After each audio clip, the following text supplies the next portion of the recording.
Hello everyone दोस्तों, आज IBPS PO mains का पेपर था एंड मैंने रास्ते में एनालिसिस इसलिए नहीं किया कि कई सारा शोर आता है ना, तो उसकी वजह से वॉल्यूम साफ आ नहीं पाती है।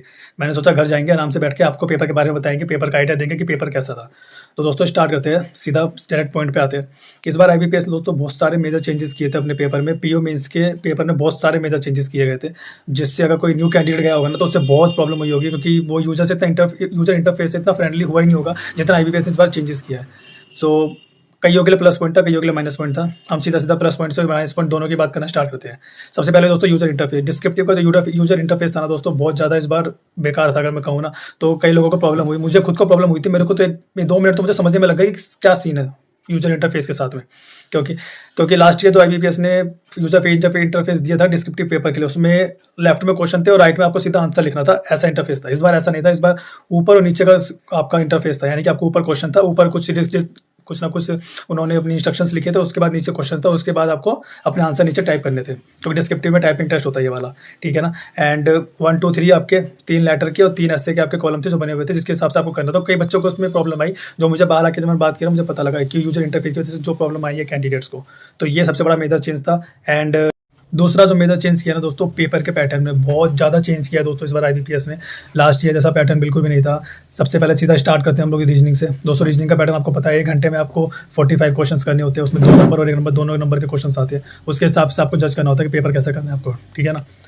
प्लस पॉइंट ये था, सेक्शन ए सेक्शन बी बना हुआ था इस बार, बस सिंगल यही प्लस पॉइंट है दोस्तों, इसके अलावा कोई प्लस पॉइंट नहीं था पेपर में। सेक्शन ए सेक्शन बी बना हुआ है, इसका मतलब क्या है कि सेक्शन ए आपके 2 मार्क्स से क्वेश्चन होंगे और सेक्शन बी में आपके दोस्तों 1 मार्क्स से क्वेश्चन थे। आपको खुद को ढूंढने की जरूरत नहीं है कि आप ना सीधा सीधा क्लिक करो फिर आगे जाओ पीछे जाओ और ये देखो कि ये 2 नंबर का होगा 1 नंबर का होगा, नहीं। इस बार आईबीपीएस ने खुद ने डिसाइड किया हुआ था कि कैंडिडेट्स को प्रॉब्लम ना हो, हम सीधा ही सेक्शन को अलग कर देते हैं कि ये सारे 2 मार्क्स से क्वेश्चन है, अगर आपने दम है तो आप ये क्वेश्चन कर लीजिए, वरना आप एक मार्क के क्वेश्चन पे जाकर टूटिए, उसको अटेम्प्ट कीजिए। आईबीपीएस का सीधा सीधा ने ये कहना था अपने मन से ही, कैंडिडेट तक पास पहुंचे ना पहुंचे। दोस्तों हर बार क्या होता था ना कि आपका कोई भी क्वेश्चन आ रहा है, रीड कोडिंग का क्वेश्चन है, पजल्स का क्वेश्चन, या तो फिर आपका कोई पजल का क्वेश्चन है, तो उसके हिसाब से ना दोस्तों उस क्वेश्चन के बेस ना आपके 5 से 6 क्वेश्चन आते थे। आपको दे दिया एक पजल या कोडिंग कुछ भी है, इनपुट आउटपुट कुछ भी दे दिया आपको, उसके बेस पर आपके नीचे 5 से 6 क्वेश्चन आपके पैट होते थे। ऐसा पैटर्न लास्ट ईयर तक था आईबीपीएस का। दोस्तों इस बार आईबीपीएस ने चेंज कर दिया बिल्कुल पैटर्न, और बहुत ही गंदा वाला पैटर्न चेंज किया है। आपने एक कोई क्वेश्चन किया, उस क्वेश्चन का पैटर्न आपने डिटेक्ट किया कि कोडिंग है, न्यूमेरिक कुछ भी है, कोई भी सीरीज वीरीज कुछ भी है, मतलब कुछ भी है, आपने देख लिया कि हाँ क्वेश्चन ये है, मुझे इसके बाद क्वेश्चन अटेम्प्ट करने। तो दोस्तों उस क्वेश्चन में ना, उस पर्टिकुलर पैटर्न के ऊपर 2 से 3 क्वेश्चन थे बस, उससे ज़्यादा किसी के पास भी क्वेश्चन नहीं थे दोस्तों। और ये सबसे बड़ा चेंज था, क्योंकि इस बार बच्चों को ज़्यादा से ज़्यादा क्वेश्चन सॉल्व करने पड़ रहे थे। दूसरी चीज़, डायरेक्ट आंसर किसी का नहीं निकल रहा था। आपको कोई ना कोई वैल्यू पुट करके आपने क्वेश्चन सॉल्व कर लिया, उसके बाद आपको अगर ऑप्शन से भी आंसर करना है ना, तो डायरेक्ट ऑप्शन नहीं थे आपके, आपको ऑप्शन में भी छेड़छाड़ करनी है। उन्होंने जो ऑप्शन में भी छेड़छाड़ की थी, मतलब इस बार का पेपर इतना लेंदी, इतना कैलकुलेटिव था ना कि आप रिस्क भी नहीं ले सकते। आप एक पैसे का रिस्क नहीं ले सकते कि 1% भी ना, कि शायद ये हो सकता है। आपको एग्जैक्ट वैल्यू कैलकुलेट करनी ही पड़ेगी एट एनी कॉस्ट। सबसे बड़ा चेंज तो इन्होंने ये किया इस बार। रीजनिंग में पजल्स आई दोस्तों, बहुत अच्छी पजल्स थी, अच्छे लेवल की पजल्स थी। रीजनिंग में कहूँ ना कि अगर कैट लेवल की पजल कहूँ तो दोस्तों कोई बुरी बात नहीं होगी, कैट लेवल की ही पजल्स थी। रीजनिंग का दोस्तों आपको समझ में आ गया, रीजनिंग का मैंने आपको बता दिया कैसा था। डायरेक्ट क्वेश्चंस नहीं थे, सेक्शंस में डिवाइड था, और 2 से 3 क्वेश्चन थे, चाइनीज कोडिंग थे, पजल्स थी 2 से 3, ज़्यादा से ज़्यादा 3 क्वेश्चन थे, यानी कि 3 दूनी 6। मतलब आपके एक पजल करने के बाद आपके सिर्फ 6 मार्क्स बन रहे थे, उसके अलावा कुछ नहीं बन रहा था। तो ज़्यादा से ज़्यादा क्वेश्चन बंदों को सॉल्व करने पड़ रहे थे, ये प्रॉब्लम हो रही थी। दूसरा दोस्तों जीए सेक्शन। जीए सेक्शन एक ऐसा पर्टिकुलर सेक्शन है, अगर आपको आता है तो आता है, नहीं आता तो नहीं आता। 40 क्वेश्चन आपको 35 मिनट्स में करने होते हैं। इसका मतलब है दोस्तों आप 10 से 15 मिनट में ना, ऑन एन एवरेज 10 से 15 मिनट में आप जीए का सेक्शन कंप्लीट कर सकते हो। अब कब कंप्लीट कर सकते हो का मतलब क्या है? मतलब आपने ना सीधा आपने क्वेश्चन रीड किया, आपको आंसर पता है तो ठीक है, आपने वहाँ पे आपका गैस वर्क नहीं चलता। आप ये नहीं कर सकते कि नहीं इसका तो मुझे यूके लग रहा है, फ्रांस हो सकता है। नहीं, ऐसा नहीं हो सकता। If you know you know, if you don't इसका मतलब लेना। कैलकुलेटेड रिस्क आपका जीए सेक्शन में काम नहीं आता। इस बार की जीए मुझे लास्ट ईयर की जीए से दोस्तों थोड़ी सी आसान लगी, ज़्यादा नहीं, थोड़ी सी आसान लगी लास्ट ईयर की जीए से। समझ गए जीए का दोस्तों क्या था? आया था दोस्तों मिक्स आया था। अक्टूबर का ज़्यादा पार्ट था, सितंबर का भी कुछ पार्ट था, जुलाई का बहुत कम पार्ट था। तो दोस्तों अगर जिसने फोकस किया होगा अक्टूबर के अपने करंट अफेयर्स में, तो उसने अच्छे से पेपर निकाल लिया होगा। 20 से 22-25 क्वेश्चन उसने कर लिए होंगे अपने अक्टूबर बेस खाली करके। डायरेक्ट क्वेश्चन कभी भी जीए में नहीं आते पीओ लेवल में, ये बात सबको पता है। हमेशा थोड़ा सा अंदर आएगा, डीप से पूछेंगे आपसे, ताकि आपकी नॉलेज चेक होगी कि आपको कुछ पता है नहीं पता है। सेक्शन कंप्लीट आपका दूसरा। तीसरा सेक्शन दोस्तों इंग्लिश का सेक्शन दोस्तों मुझे इस बार लगा कि हाँ थोड़ा सा आसान आया था as compare to the previous year के मुकाबले में इस बार का सेक्शन बहुत सही था। इंग्लिश का डायरेक्ट क्वेश्चन थे, आपसे हो रहे थे। अगर आपको बेसिक रूल्स भी पता है, बेसिक चीज़ें पता है ना, तो आपने इंग्लिश का पेपर क्वालिफाई कर लिया आराम से। बहुत सही पेपर था इंग्लिश का। 2 आरसी आए थे आपके, एंड वही दोस्तों जो होता है वही सिंपल क्वेश्चन थे, ज़्यादा लॉन्ग लेंथी कोई क्वेश्चन नहीं था, बेसिक क्वेश्चन थे। If you know you know, वरना स्किप करने का मामला होता है इंग्लिश का, ये बात सबको पता है। अब दोस्तों सबसे मेजर सेक्शन जिसकी बात कर रहा हूँ क्वांट, जिसके बाहर निकल के ना सब लोगों ने कहा है कि सबसे गंदा सेक्शन क्वांट का गया है। किसी के 8, 10, 12, 14 नंबर, 15 नंबर से ज़्यादा बन ही नहीं रहे क्वांट में। अब ऐसा क्यों क्वांट में बन नहीं रहे इतने मार्क्स दोस्तों? बहुत ज़्यादा लेंथी पेपर था, बहुत ज़्यादा कैलकुलेटिव पेपर था। ऑप्शंस अगेन डायरेक्ट नहीं थे रीजनिंग की तरह। आपको ना दोस्तों ये क्वेश्चन था, मैं आपको बता रहा हूँ, उसमें ना परसेंट की वैल्यू थी। आपका आंसर आ रहा है ना 65%, तो डेट सेट आपका 65% आ रहा है, लेकिन 65% आपके ऑप्शन में नहीं होगा। एक एन के एम करके वेरिएबल का क्वेश्चन था दोस्तों, उसमें भी आपको सॉल्व करना है। आपने वो क्वेश्चन सॉल्व कर लिया, आपने केस सेट सॉल्व कर ली डायरेक्ट, उसके बाद आपको उसमें से उस वैल्यू के भी आपको आंसर निकालने के लिए ना उस वैल्यू में से कुछ ना कुछ घटा के आपको ऑप्शंस में करके फिर आपका आंसर आएगा। ऐसा कैलकुलेटिव पेपर था, पास में नंबर दे रखे थे बिल्कुल, मतलब आप कैलकुलेटिव रिस्क भी नहीं ले सकते, ऐसा हाल था। अगेन दोस्तों DI सिर्फ एक ही आई थी, वो सबसे बड़ी प्रॉब्लम जो हुई ना बच्चों को वो यही हुई कि बच्चे 3 से 4 DI का हिसाब लगा के चलते हैं और एक DI में 5 से 6 क्वेश्चन हिसाब लगा के चलते हैं, तो सोचते हैं कि 2 से 3 DI आएगी हमारा काम हो जाएगा, 2 DI कर ली तो भी बहुत है। लेकिन दोस्तों इस बार ऐसा बिल्कुल नहीं था। केस लेट पे IBPS ने बहुत ज़्यादा फोकस किया।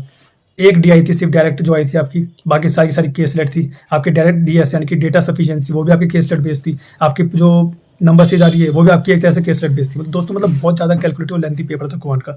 बच्चे तो बाहर आके मैं उसको डिस्कस करने को तैयार नहीं थे, ऊपर रूम में डिस्कस करना उन्होंने स्टार्ट कर दिया था कि यार बहुत ज़्यादा कैलकुलेटिव पेपर, तुम्हारे कितने हुए, मेरे 5, 6, मेरे 8 हुए, मेरे 10 हुए, ऐसा उन्होंने डिस्कस करना स्टार्ट कर दिया था। बहुत लेंथी पेपर था दोस्तों क्वांट का, इसलिए ना मैं बता रहा हूँ बहुत आसान पेपर। अगर कोई सोच के गया होगा ना कि कर दूंगा, चलो कर दूंगा, नहीं होगा किसी से। ये ऐसा नहीं था कि आप पेपर में जाए और पेपर दे दे। अगर आपने 10 से 12, 15 मॉक अगर सॉल्व नहीं किया ना दोस्तों, बहुत ज़्यादा हार्ड होने वाला है। वैसे मॉक में दोस्तों इस पैटर्न के क्वेश्चन आए नहीं होंगे किसी के भी मॉक में, जैसे पैटर्न का पेपर आया था। दोस्तों बिल्कुल नया था, जो नया हो चाहे पुराना हो, किसी को कोई आइडिया नहीं था पेपर कैसा होने वाला है इंग्लिश में। या फिर उसके बाद डिस्क्रिप्टिव आता है, डिस्क्रिप्टिव के बारे में आपको बता दिया कि यूजर इंटरफेस कैसा था, उसी में प्रॉब्लम हुई है। कई सारे बच्चों को दोस्तों कीबोर्ड में प्रॉब्लम, मुझे खुद को कीबोर्ड में प्रॉब्लम हुई, मेरे 4 मिनट खराब हुए इस चक्कर में, 4 मिनट मेरे वेस्ट हुए। मेरी शिफ्ट की नहीं चल रही थी, मैंने उनको बुलाया, उसके बिना मैंने टाइप करना स्टार्ट कर दिया, मुझे प्रॉब्लम हुई इतनी, बट एट द एंड मेरा पेपर हो गया। वर्ड लिमिट के अकॉर्डिंग मैंने अपना ऐसे लेटर कंप्लीट कर दिया और जैसे तैसे करके मैंने पेपर पूरा कर दिया। उसको कि मुझे जो प्रॉब्लम हुई 4-5 मिनट मेरे वेस्ट हुए, उसके अलावा भी आगे का टाइम जो वेस्ट हुआ उनका कीबोर्ड लाने में, उसकी वजह से मुझे पेपर खत्म होने के बाद तक बैठना पड़ा। और बाकी सब जो बच्चे थे ना वो बहुत हल्ला कर रहे थे, उसकी वजह से मेरा कॉन्सनट्रेशन जा रहा था। मुझे कान पे रख के याद करना पड़ा कि क्या लिखूंगा मैं, क्या लिखने वाला हूँ।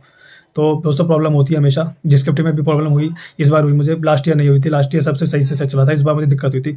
सेंटर मेरा पड़ता है नोएडा 62 में, नोएडा 62 में मेरा सेंटर पड़ता, ठीक सेंटर है, अच्छा सेंटर है, बट प्रॉब्लम तो दोस्तों आती है। तो दोस्तों अगर मैं समराइज़ करूँ ना दोस्तों, सागर से सम अप करूँ तो दोस्तों पेपर का लेवल ना मैं कहूँगा मॉडरेट टू डिफिकल्ट था। PO लेवल है, ये लेवल रहने वाला सबको पता है। तो दोस्तों कट ऑफ के बारे में लोग बोलेंगे कट ऑफ कितनी जाएगी भाई, 80 जाएगी, 100 जाएगी, तो भाई मैं बता रहा हूँ कट ऑफ का मुझसे कुछ नहीं पता, और ना कट ऑफ कोई प्रिडिक्ट कर सकता है। याद रखना हमेशा ज़िंदगी में ये बात। आप सपोज कीजिए मैंने 10 लोगों से पूछा और 10 के 10 ने मुझे कहा कि मैंने 85 किए, मैं 90 किए, मैं 95 किए, तो दोस्तों मैं आपको कट ऑफ कितनी बताऊंगा, ऑन एवरेज बोलूंगा। ऑन एवरेज मैं बोलूंगा दोस्तों कट ऑफ ना 90 जानी चाहिए, ऑन एवरेज इतना है, ठीक है ना। आप लोग क्या बोलेंगे, ठीक है 90 के हिसाब से कट ऑफ जानी चाहिए। बट अगर मानो मैं 10 बंदों से बात की और 10 के 10 में से किसी ने कहा कि भाई मेरे 70 हुए, मेरे 75 हुए, मेरे 80 हुए, तो फिर उस हिसाब से मैं आपको कट ऑफ कितनी बताऊंगा। तो ने भाई 75 के आसपास, 78 के आसपास कट ऑफ जानी चाहिए, मुझे तो इतना ही लग रहा है क्योंकि सब लोगों ने इतना ही कहा है। दोस्तों कट ऑफ ना कभी भी ना आप किसी से डिसाइड नहीं कर सकते किसी के कहने से। तो आपने ये ना क्वेश्चन है बेवकूफ़ वाला क्वेश्चन होगा दोस्तों, आप किसी से पूछोगे कट ऑफ कितनी जाएगी, कट ऑफ कितनी जाएगी, क्योंकि आज तक का रिकॉर्ड रहा है कि जिसने जितनी कट ऑफ क्लेम किया ना दोस्तों, उतनी कट ऑफ कभी नहीं गई है, तो ऊपर गई है तो नीचे गई है। तो दोस्तों जो मोस्ट ऑफ द टाइम है दोस्तों ऊपर ही गई है, नीचे तो गई नहीं। तो कट ऑफ के बारे में किसी से मत पूछना, चैनल्स आपको बताएंगे कि अगर आपने 80 अटेम्प्ट किए तो इंटरव्यू की तैयारी कीजिए, आपने 90 किए तो हमारे पास इंटरव्यू के बैच स्टार्ट हो गए हैं। हमारे यहाँ पे एक्स सीनियर जनरल मैनेजर है, कोई बहुत एक्सपीरियंस है, 30, 38, 35, 40 ईयर्स ओल्ड जिनका एक्सपीरियंस है, वो हमारे को पढ़ा रहे हैं, हमारे पास इंटरव्यू का एक्सपीरियंस दे रहे हैं। मत जाना दोस्तों उनके पास, मत जाना जब तक आपका रिजल्ट ना आए। हाँ अपनी तरफ से तैयारी करना स्टार्ट करो, करंट अफेयर्स पे दोस्तों फोकस रखना, बिल्कुल भी छोड़ना मत, तैयारी अपनी फोकस करते रहना। सम अप मैंने कर दिया, पेपर का लेवल मॉडरेट टू डिफिकल्ट था, पैटर्न बहुत ज़्यादा चेंज हो चुका है दोस्तों, तो नए पैटर्न के हिसाब से क्वेश्चन सॉल्व करना स्टार्ट करो। अगर आप SBI PO की तैयारी कर रहे हो तो जो SBI PO कलर के लिए जा रहे हैं दोस्तों, चेंज पैटर्न हो चुका है, उसके हिसाब से तैयारी करना स्टार्ट करो, जैसे सबको लेसन मिल जाएगा। वरना सब आप सभी ने SBI PO और SBI कलर जाके धक्के खाने वाले हो। तैयारी स्टार्ट कर दो, गाली देने से अच्छा है सीधे पेपर की तैयारी करो। और पेपर सही था, ठीक ठाक था, PO लेवल का पेपर था।